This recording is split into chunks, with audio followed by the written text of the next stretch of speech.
It began with something as simple as ordinary as a wooden ramp.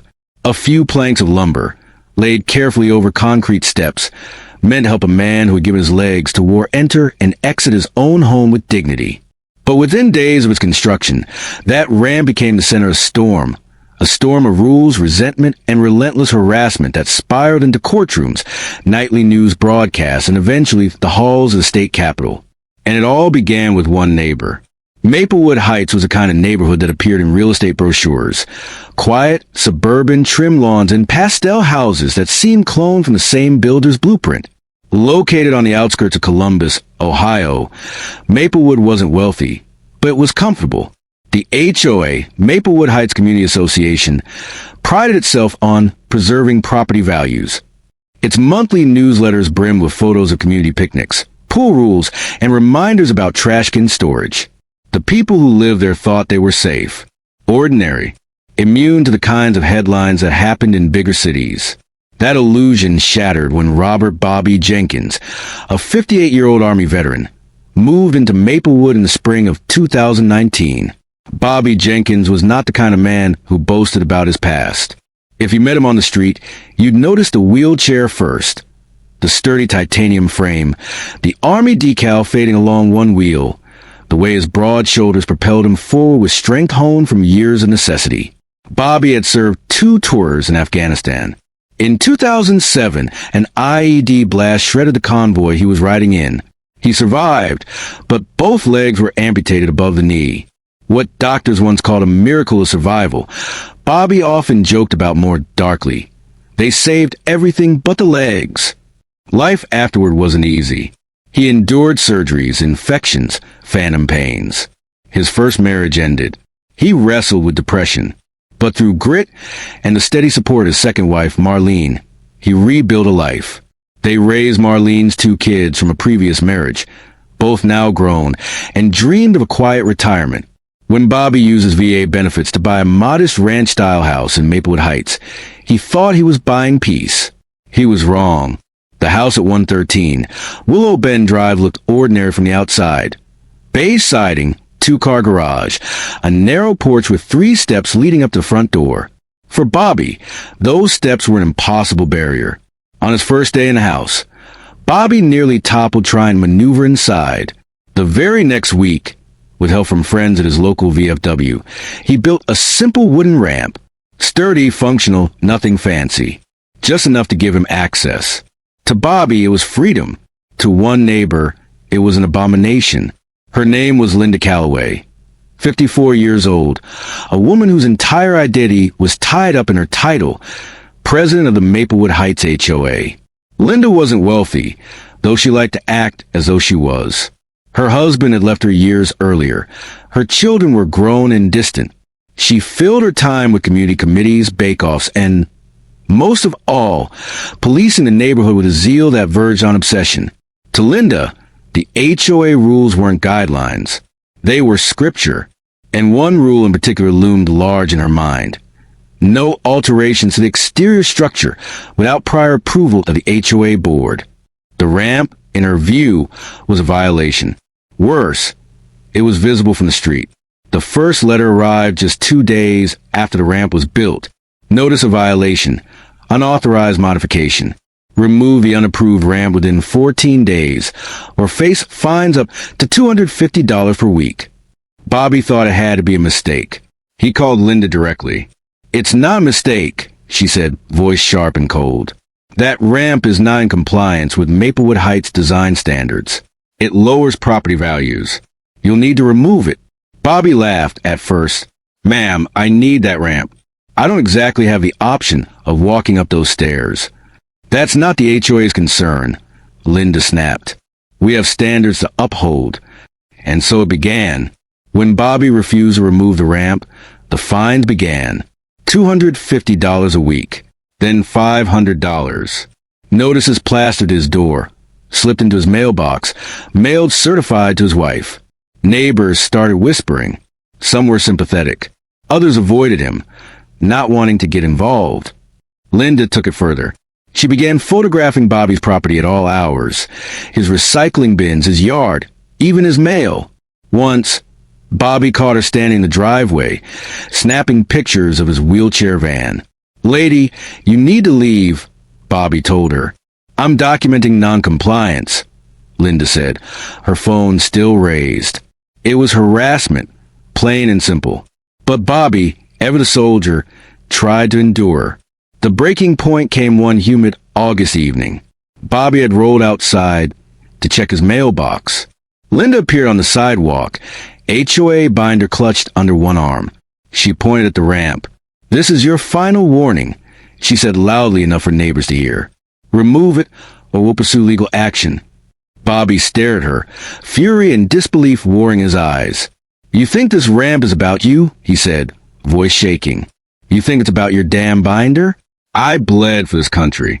I lost my legs for it. And you're telling me I don't have the right to get into my own house?" Linda didn't flinch. "Rules are rules," she said. A neighbor recorded the exchange on her phone.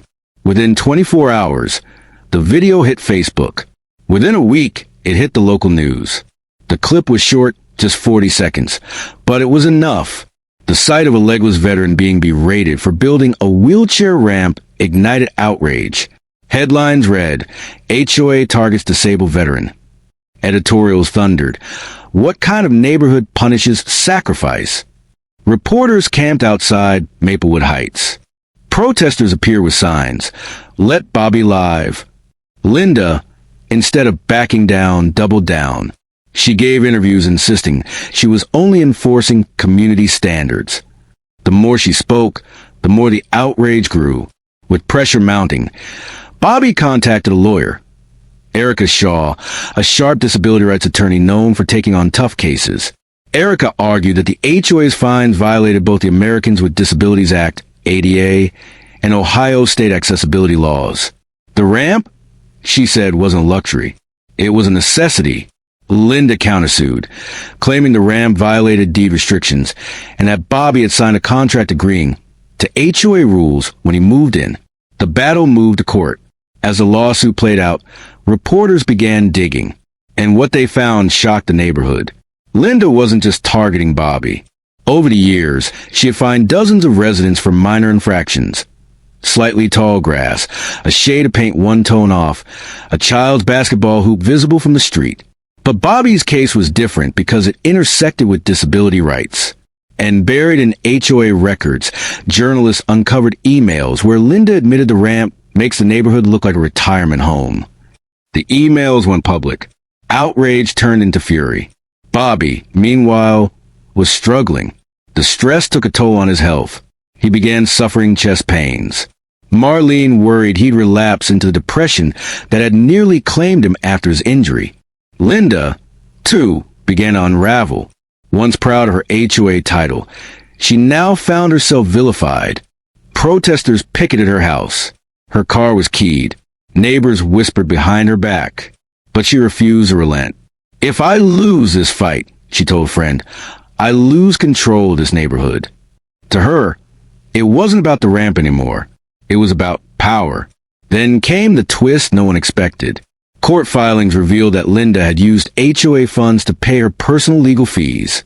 Tens of thousands of dollars, money meant for landscaping, pool maintenance, and snow removal, had been siphoned into her defense. The HOA board, once loyal, turned on her. She was forced to resign as president. But the case didn't end. By early 2020, Bobby's case reached the Ohio Court of Appeals. The judges ruled decisively in his favor. HOA rules could not supersede federal disability law. The fines were voided. The ramp would stay. But the impact went beyond Maplewood. Lawmakers introduced the Jenkins Accessibility Act, requiring all HOAs in Ohio to grant automatic approval for disability-related modifications. Bobby's ramp had sparked a legal revolution, but victory came at a cost. Linda wasn't finished. After resigning, she retreated from public view. Neighbors thought she had been defeated. But in the shadows, she was plotting something darker. Something that would drag Bobby and his family into an ordeal far more dangerous than HOA fines. Because some people, when stripped of power, don't fade quietly. They fight back. And Linda Calloway was not done fighting. The courtroom victory should have been the end. Bobby Jenkins had kept his ramp. The HOA had been forced to back down. The law itself had changed. But evil rarely concedes so neatly. When the cameras left Maplewood Heights and the protests died down, another battle began. One that didn't play out in front of judges or journalists, but in shadows, in whispered threats, in unmarked envelopes slipped into mailboxes. For Bobby Jenkins, the war was not over. It had only just begun. The spring of 2020 seemed, at first, like a fresh start. With the appellate court's ruling, Bobby's fines were wiped clean. The ramp stayed. State lawmakers passed the Jenkins Accessibility Act, and disability advocates across Ohio praised him as a hero. Neighbors who once kept their distance now waved or brought casseroles. Even Marlene, worn thin from the stress, began to smile again. But Bobby couldn't shake the feeling of being watched. Sometimes at night, he saw the faint glow of headlights idling near his driveway. Sometimes his ramp was dusted with something, coffee grounds or ashes, he couldn't be sure. At first, he brushed it off as paranoia, until the letters came. They were typed and signed, slipped into his mailbox. The first read, "You embarrassed the wrong person. Accidents happen. Be careful." The second, "Heroes die quiet deaths. Don't make your family pay." Bobby brought them to the local police. The officer on duty frowned but shrugged. Could be kids messing around. Without a signature, there's not much we can do. But Bobby knew better. The tone was cold, deliberate, personal. And in his gut, he knew exactly who was behind them. After resigning from the HOA presidency, Linda Calloway had all but vanished. She sold her house on Sycamore Lane, disappeared from Maplewood newsletters, and stopped showing up at her book club. But court documents revealed something unsettling. Linda hadn't left quietly. She liquidated her retirement fund and drained a personal line of credit. Where had the money gone? A reporter from the Columbus Dispatch tracked her briefly to a rental property outside Newark, Ohio. But then the trail went cold. It was as if Linda had stepped off the map. By summer, strange things began happening around the Jenkins home. Bobby's wheelchair van was vandalized, its tires slashed, its windshield cracked. Police wrote it up as random vandalism. Marlene's car alarm went off at 3 a.m., but when they rushed outside, no one was there. Packages disappeared from her porch, though neighbors' deliveries went untouched. One night, Bobby woke to the smell of smoke. Someone had tossed a lit cigarette onto the ramp, scorching the wood before Marlene stamped it out. "It's her," Bobby whispered in the dark. "I know it's her." Enter Detective Carl Monroe, a 47-year-old investigator with the Franklin County Sheriff's Office. Monroe was no stranger to harassment cases, but something about Bobby's situation bothered him. "This isn't random," he told Bobby during their first meeting. "Whoever's doing this knows your routine, knows what gets under your skin. That's not kids. That's targeted." Monroe began pulling traffic cam footage from the neighborhood. On 3 separate nights, the same black SUV appeared near Bobby's house. Its plates were obscured with mud. One frame, blurred but legible, caught a partial plate number. It was traced back to a rental car. The person who rented it? Linda Calloway. Armed with Monroe's findings, prosecutors filed a restraining order against Linda. But serving her proved difficult. She'd moved from one rental to another, paying cash. Still, word spread that she'd been spotted at a Lowe's in Zanesville, at a diner outside Newark, even lurking in Maplewood itself. Neighbors grew uneasy. "It's like she can't let it go," one said. "She used to be obsessed with the rules. Now she's obsessed with him." For Bobby, the harassment was more than a nuisance. It reopened old wounds. The blast that took his legs had left him with PTSD, and every late-night sound now felt like an ambush. He barely slept. His health faltered. Marlene pleaded with him. "Don't let her take the rest of you." But how do you fight an enemy who hides in shadows? On October 3rd, 2020, at 2:14 a.m., Bobby woke to a sound he hadn't heard since Afghanistan, with splintering. The ramp. Someone was tearing at it with a crowbar. Bobby reached for the pistol he kept in a locked drawer by the bed. Rolling past the front door, he shouted, "Stop or I'll shoot." The intruder fled, dropping the crowbar. Security footage showed only a shadowed figure sprinting toward a dark SUV. But the crowbar, dusted for prints, bore partial DNA. Not Linda's, but her nephew's. Detective Monroe dug deeper. What he found startled even him. Linda had recruited help. Family members, old HOA loyalists, even a disgruntled contractor she'd once hired. They weren't just harassing Bobby. They were trying to break him. Emails recovered from her nephew's laptop painted a chilling picture. He humiliated me. He cost me everything. He doesn't get to win. We'll make him wish he never moved here. Linda wasn't acting alone. She was orchestrating something larger, what Monroe described as a personal vendetta network. When news of the break-in hit local TV, public sympathy for Bobby reignited. Veterans groups rallied outside the courthouse. Talk shows debated. Should HOAs have this much power? But Linda, once again, refused to stay silent. In a recorded phone call to a local reporter, she declared, "He's not a victim. He's a manipulator. He weaponized his disability to destroy me. If the law won't stop him, then justice will come another way." Her words aired on the evening news. For many, it confirmed what they already feared. Linda was unstable and dangerous. For Bobby, the strain was unbearable. He began therapy sessions with a VA counselor, where he admitted feeling like he was back in a war zone. Every creak of the house, every knock at the door, sent adrenaline surging. Marlene confessed to friends she was afraid to leave him alone. She worried what Linda, or those working with her, might try next.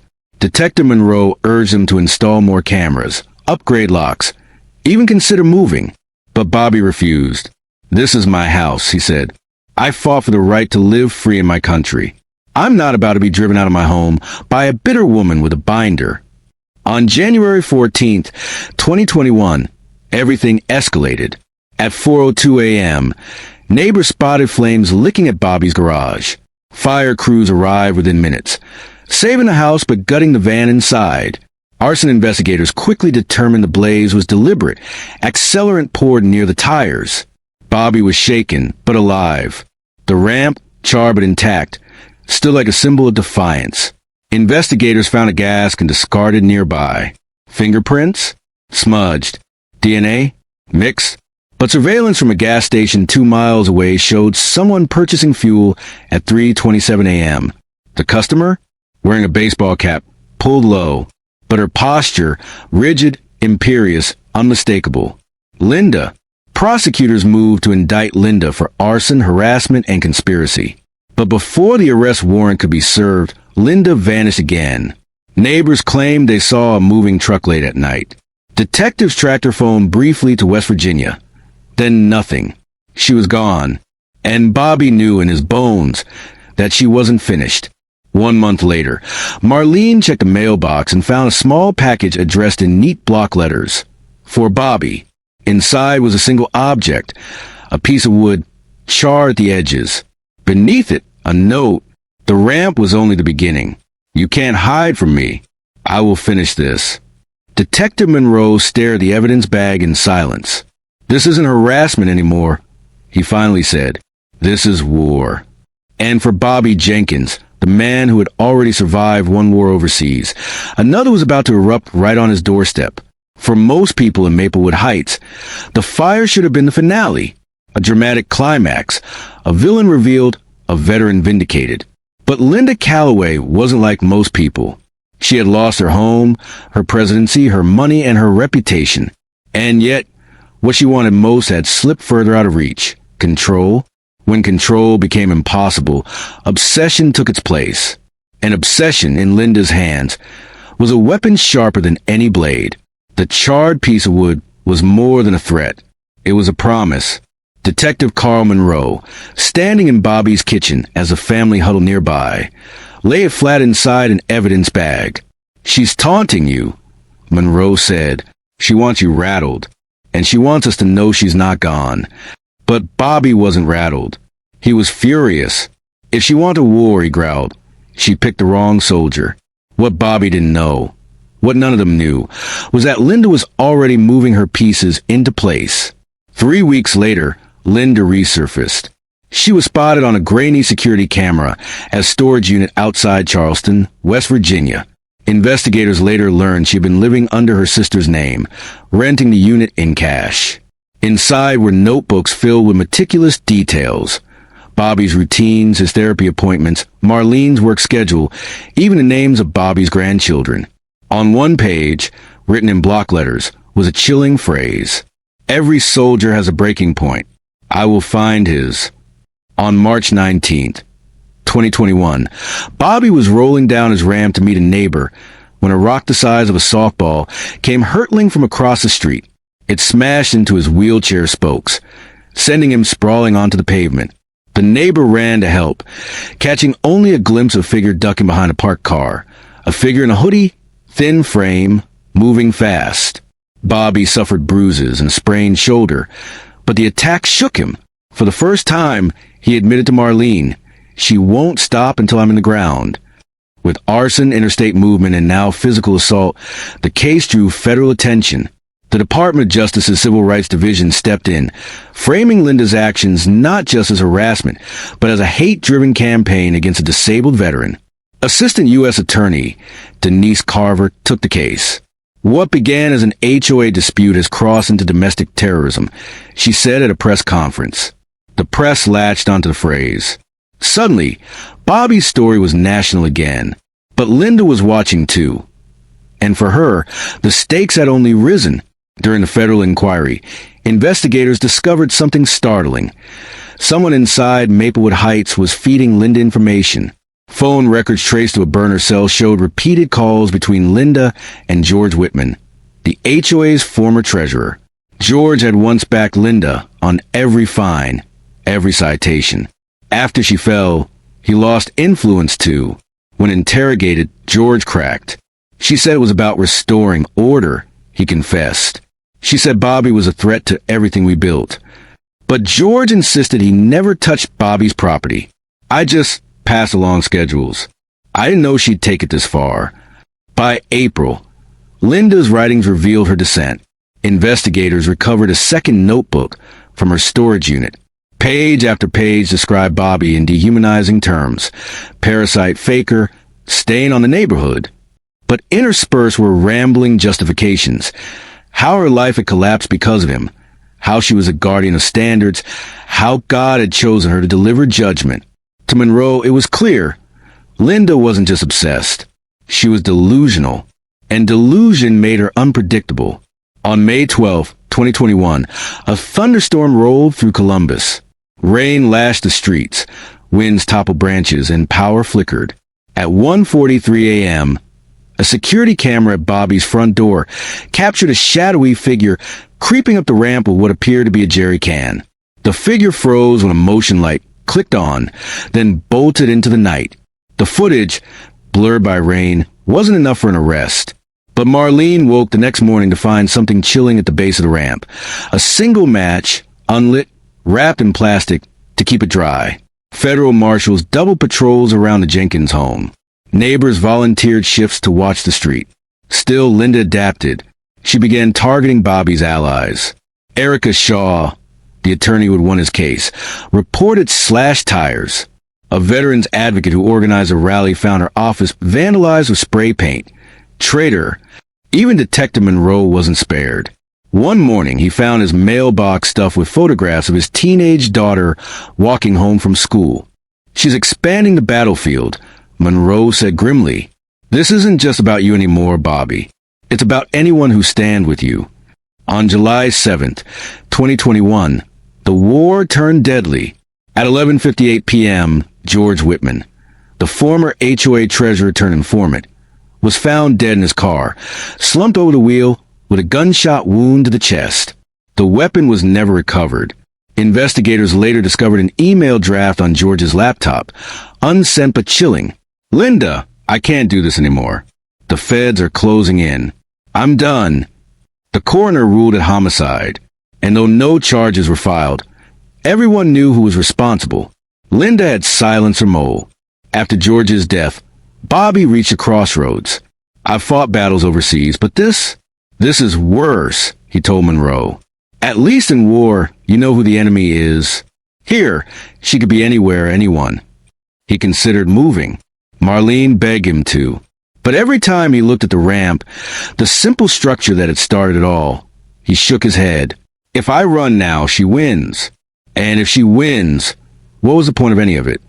By late summer, the DOJ and Monroe devised a plan, bait Linda into making a mistake on camera. They staged a relocation for Bobby, moving him temporarily into a veteran shelter. Word was leaked, intentionally, that Bobby would be gone for 2 weeks. Sure enough, within days, surveillance caught Linda circling the Jenkins property. On August 15th, she attempted to pry open a window, but when federal agents closed in, she slipped away into the storm drains, vanishing into night like smoke. 2 weeks later, a package arrived at the veteran's shelter where Bobby was staying. Inside was a folded American flag, scorched at the edges. Tucked inside the folds was a single photo, Bobby's ramp, circled in red marker. On the back, in Linda's handwriting, were 5 words. Every flag burns eventually, soldier. Detective Monroe stared at the photo in horror. She's not just targeting you anymore. She's making this symbolic. If she escalates, the next fire might not stop at a ramp. For Bobby Jenkins, the most chilling realization had come. This wasn't harassment. This wasn't personal vendetta anymore. This was war, and the battlefield was about to spill far beyond Maplewood Heights. By the fall of 2021, what had started as a neighborhood squabble over a wheelchair ramp had morphed into something unrecognizable. A veteran targeted and terrorized. A former HOA president radicalized by obsession. And now, a network of loyalists willing to break laws and lives to see her vendetta fulfilled. For Detective Carl Monroe, for the DOJ, and most of all for Bobby Jenkins, it had become clear. This wasn't just harassment anymore. This was organized, coordinated, and escalating towards something catastrophic. And then, the first body dropped. The murder of George Whitman sent shockwaves through Maplewood Heights. Though neighbors whispered that he'd gotten what was coming for siding with Linda, the reality was darker. George had become the first casualty in a war of obsession. His death proved Linda wasn't bluffing. She was willing to kill. For Bobby, it was a final shattering of the illusion that this would ever be just harassment. She's gone militant, he told Monroe, and she won't stop until somebody stops her. Investigators pieced together Linda's movements through burner phones, cash payments, and interviews with reluctant witnesses. What they uncovered shocked them. Linda had built a small but committed network of sympathizers. Former HOA enforcers, bitter neighbors, even 2 ex-contractors who had been fined themselves and blamed Bobby for Linda's downfall. They weren't just harassing anymore. They were stockpiling. Search warrants uncovered stashes of accelerants, crude maps of Bobby's neighborhood, and lists of targets, lawyers, advocates, even Monroe himself. She's turned a grievance into a crusade, Monroe said grimly. The Jenkins home became a fortress. Federal marshals rotated patrols. Neighbors volunteered to sit on porches overnight. But the psychological toll was mounting. Bobby's health declined under the constant stress. Marlene wept at night, convinced the next knock at the door would be their last. And Bobby, soldier that he was, felt trapped in a civilian battlefield. I fought for this country, he told a visiting journalist. But I never thought I'd be fighting my own neighbor like she's Al-Qaeda. By late November, a federal arrest warrant was issued for Linda Calloway on charges of arson, conspiracy, and interstate harassment. Tips poured in, sightings in West Virginia, Kentucky, even as far south as Tennessee. Each time, she slipped away. But one detail kept surfacing. Linda wasn't alone. Witnesses described a younger man traveling with her, a wiry figure with shaved head and nervous energy. Investigators eventually identified him. Evan Mercer, 29, her nephew by marriage, recently unemployed and with a history of petty theft. Together, they were volatile. On Thanksgiving night, while most of Maplewood gathered around turkeys and football, Bobby's security cameras caught a chilling sight. 2 masked figures crept up the ramp, carrying a 5-gallon drum. When Monroe and federal marshals rushed the property, the figures fled. But one mask slipped in the struggle, revealing Evan's face. Linda, once again, escaped into the night. The drum was filled with gasoline. The plan was unmistakable. They were going to burn you alive, Monroe told Bobby. The story went national again. Headlines screamed, HOA harassment turns to terror campaign. Disabled veteran targeted by rogue HOA president. Talk shows debated, was Linda just a disgruntled neighbor, or had she crossed into domestic terrorism? For Bobby, the attention was a double-edged sword. The support was overwhelming, but the spotlight painted a target on his back. I don't want to be famous, he said bitterly. I just want to live. Determined not to repeat past mistakes, Monroe's team devised a second trap. They set up a decoy Jenkins ramp at a mock residence outside Columbus, rigged with hidden cameras and alarms. Word was quietly leaked online that Bobby had rebuilt after the last attempt. Sure enough, on December 9th, Linda and Evan appeared. But this time, they didn't come with gasoline. They came with firearms. The ambush turned into a standoff. Shots rang out. Evan was wounded and captured. Linda escaped once more, vanishing into the winter night. At the hospital, Evan finally broke. She's crazy, he told investigators. She kept saying Bobby ruined her life, ruined the neighborhood, ruined everything. She said the ramp was a symbol, and symbols had to be destroyed. He admitted they'd been living out of motels, moving constantly, fed by Linda's dwindling savings. He also admitted she was planning something big for Christmas.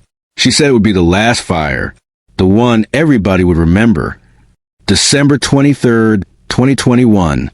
An anonymous call was placed to a Columbus news station. The voice, unmistakably Linda's, said, Bobby Jenkins thinks he won. He thinks his ramp makes him untouchable. But Christmas is when soldiers fall. Watch the skies. The call sent shockwaves through law enforcement. Watch the skies? What did it mean? Drone footage? Explosives? Something worse? Maplewood Heights went into lockdown. Patrols doubled. Churches canceled Christmas Eve services. And Bobby sat in his living room, staring at the ramp, knowing it had become ground zero. On Christmas Eve at 11:37 p.m., as Bobby and Marlene sat quietly with candles lit, a sound broke the silence, an ominous whirring overhead. They rushed outside. Above the ramp hovered a small drone, its red light blinking in the dark. Attached beneath it, a package wrapped in duct tape. Before Bobby could react, the drone released it. The package crashed onto the ramp, sparks hissing. Marlene screamed. Bobby grabbed her, dragging her backward as the package began to smoke. And the screen of Bobby's security camera froze mid-frame. Detective Monroe, watching the live feed from his office, leapt to his feet. God help them, he whispered. The drone hit the ramp with a metallic crash, sparks spitting like fireworks.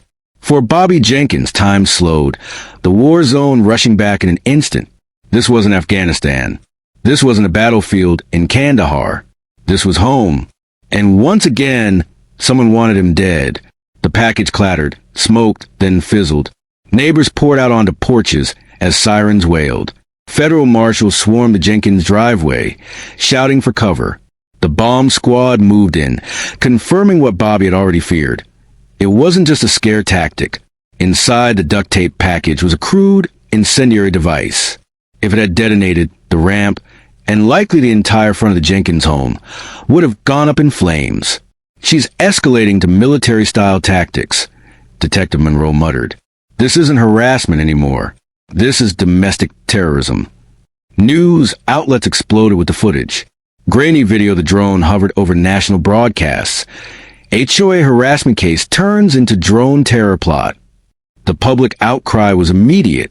Veterans groups demanded Linda's capture. Lawmakers debated emergency legislation restricting drone sales. For Bobby, the attention meant one thing: more danger. The ramp, once a symbol of freedom, had become the bullseye of a national nightmare. Every camera in America is pointed at my house, he told Marlene. And she's watching too. Meanwhile, in federal custody, Evan Mercer cracked further. She's not stopping, he admitted. The drone was just practice. She's planning something bigger. A final act. She kept saying, on New Year's it ends. When pressed, Evan revealed more. Linda had scouted multiple sites. Not just Bobby's home, but the courthouse, a veterans hall, even the state capitol. She thinks she's starting a movement, Evan said. She wants to make an example out of him. Out of all of them. Federal agencies scrambled. The FBI joined the task force. Counterterrorism experts were called in. Still, Linda stayed one step ahead. On December 29th, an anonymous email hit newsrooms across Ohio. 2022 begins with fire. The ramp burns, the soldier falls, the system breaks. Watch the new year rise from ashes. The email was traced to a public library in Kentucky, hours after she'd already slipped away. She's taunting us, Monroe said, slamming the file shut. She wants us chasing smoke while she sets up the real fire. For Bobby, the tension was unbearable. Sleep was rare. Every noise felt like the beginning of the end. At a VA counseling session, he confessed, "I'm tired of being hunted. I can't live like prey anymore. I need to fight back." His counselor warned against it, but the soldier in Bobby couldn't let go. He began polishing his old service pistol, rehearsing movements in the house. "If she comes again," he whispered to Marlene, "this time I'll be ready." December 31st, 2021. As the world prepared for fireworks, Bobby Street bristled with federal patrols. Drones of their own scanned the skies. Neighbors huddled indoors. At 11:42 p.m., power to the entire block cut out. Night swallowed Maplewood Heights. Through the blackout, faint beams of flashlights bobbed toward Bobby's home. At least 3 figures. "Contact! Contact!" marshals shouted, sprinting to intercept. Gunfire cracked in the dark. Bobby dragged Marlene into the back room, heart pounding. The sound of war had come home again. When the firefight ended, 2 figures were down. Linda loyalists, both former Maplewood residents. But one detail chilled Monroe. The power grid had been cut not from outside, but inside. Someone had given Linda's people access to utilities. And the mole was close. Investigators traced the breach to a city technician. Paid off in cash, promised retribution once Linda's crusade succeeded. "She's building more than a vendetta," Monroe said. "She's building an insurgency." As marshals swept the neighborhood, Bobby's phone buzzed. An unknown number. A voicemail. When he played it, the voice was unmistakable. Linda's. "You survived my drone. You survived my fire. But you won't survive me. This is my neighborhood. You're the invader. And I never lose." Hours later, investigators found a car abandoned outside the subdivision. Inside were blueprints of Bobby's home. Every room, every entrance, every exit. The next attack wouldn't be symbolic. It would be surgical. By mid-January, federal officials urged Bobby to relocate permanently. Witness protection was floated, but Bobby refused. "This is my house," he said. "This ramp is my freedom. If I leave, she wins."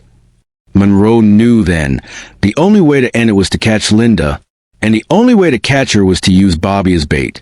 Again, this time, though, Bobby agreed. "She wants me? Fine. Let's give her the fight she's been asking for." January 17th, 2022. Just before midnight, Bobby wheeled onto his ramp, the cold air burning his lungs. The street was quiet. Too quiet. From the shadows came a voice, low, sharp, venomous. "You should have taken the deal, soldier." Bobby froze. Out of the darkness stepped Linda Calloway herself, gaunt, wild-eyed, a pistol raised steady in her hands. Behind her, more figures emerged, encircling the house. Marlene screamed inside. Marshals scrambled from their posts. And Bobby, staring down the barrel of the woman who had haunted his every step, knew the war was about to end one way or another. For 3 years, one man's ramp had been the battleground of a war no one could have predicted. A disabled veteran, hunted by his neighbor, an HOA feud that spiraled into arson, drones, and murder, and a woman so consumed by obsession that she turned a neighborhood rulebook into a weapon of war. Now, on a freezing January night, everything came to an end.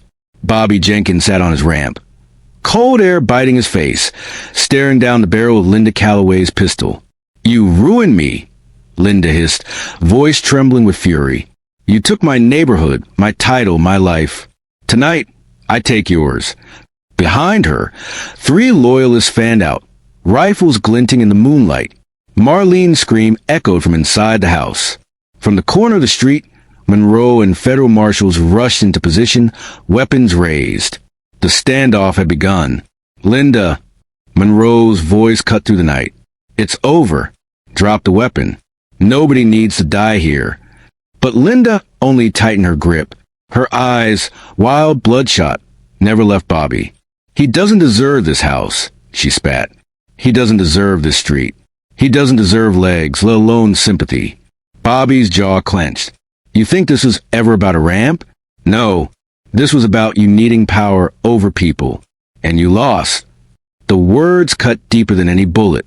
Linda screamed, raising the gun. The crack of gunfire split the silence.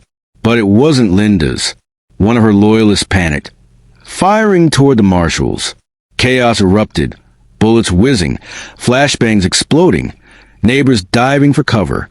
In the chaos, Linda lunged forward, seizing Bobby's wheelchair handles. "If I can't appease, neither can you," she shrieked. Bobby, soldier's instinct kicking in, swung his arm upward. His service pistol, holster at his side, came up fast. Their eyes locked. Predator and prey, flipped in an instant. "Linda," Bobby said, voice steady despite the storm around him. "This war ends now." She pulled the trigger. He pulled his. The shots rang almost together. Linda staggered, eyes wide, pistol slipping from her hand. She collapsed onto the ramp, the very symbol of everything she had tried to destroy. When Monroe reached her seconds later, the fight was already over. The siege ended with the arrest of her remaining loyalists. Evan Mercer, already in custody, testified further, sealing their convictions. Linda Calloway, once the self-proclaimed guardian of standards, was dead, but the scar she left ran deep. Maplewood Heights, once a tidy suburban neighborhood, was now remembered for gunfire, flames, and a feud that made national headlines. For Bobby, survival was victory, but it was bittersweet. The ramp still stood, charred and patched, but it had cost him years of peace. In the months that followed, Bobby spoke at veterans events and community meetings. His message was simple but powerful. This was never about wood and nails. It was about dignity, about the right of every person, disabled, veteran, neighbor, stranger, to live free from harassment and hate. One ramp doesn't lower property values, but one act of cruelty can destroy an entire community. Ohio expanded the Jenkins Accessibility Act, mandating stricter protections for disabled homeowners nationwide. Bobby's name became not just a symbol of resistance, but of resilience.